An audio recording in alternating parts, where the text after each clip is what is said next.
Hi there, welcome to session 4 of our parenting project. And the title this week is Can Anyone Control Anxiety?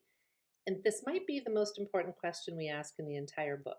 So far we've talked about getting to know your anxiety, what do you do to try to control it, and what are the costs and benefits of doing that. So here's a question for parents.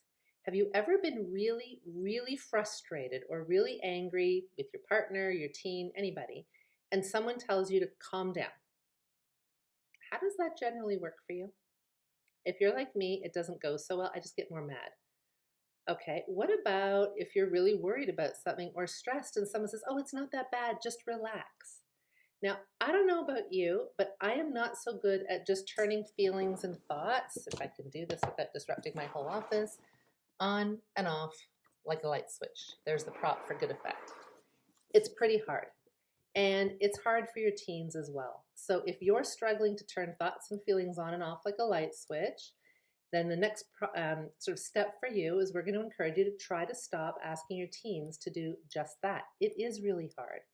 So the challenge is going to be next time you see your teen with some pretty intense emotions, rather than trying to fix it, rather than trying to find the solution, which I mean works really well in our day-to-day life, right?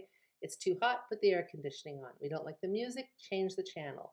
The lawn is too long, mow it. Like we can fix the stuff on the outside, and we humans tend to bring that same way of working to the inside. And we try to fix it, we try to get rid of it, we try to make it go away. It's not that easy, as you probably already know. So next time your teen is anxious, here's what we're going to ask you to do. Don't try to fix it. Don't tell them to get rid of it. Just try to help them notice and put a name to it. So it might be, hey, Susie, you know what? I see that you've been spending hours on your homework. Is there any chance you're nervous? Or you're a little short-tempered with me. Any chance you're really worried about something? Just trying to pair up their behavior with what might be their emotions.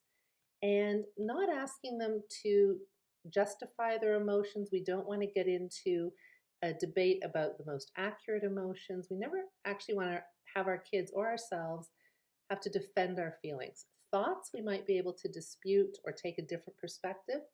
Feelings, we just want to respect that they're there. We want to come from a place of curiosity and just try to help our kids label their feelings.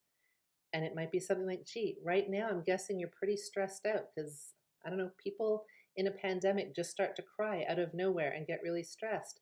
You seem really stressed, and I'm just wondering, is it because you can't see your friends? It feels like your future's come to a stop. You're scared people are going to get sick, and you're just really anxious and annoyed and frustrated by everything. And then you get to just leave it. If it's not quite as serious as a pandemic, let me think of what people got anxious about before COVID hit.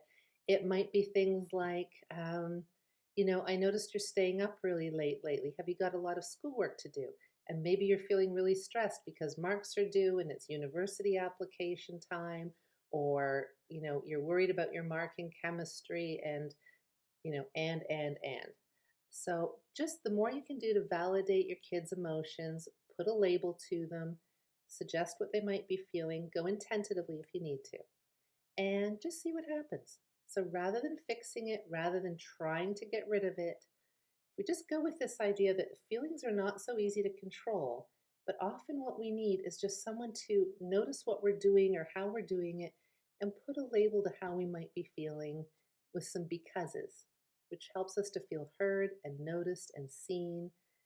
That in and of itself can sometimes help things to settle. So give it a shot and we'll keep working on things.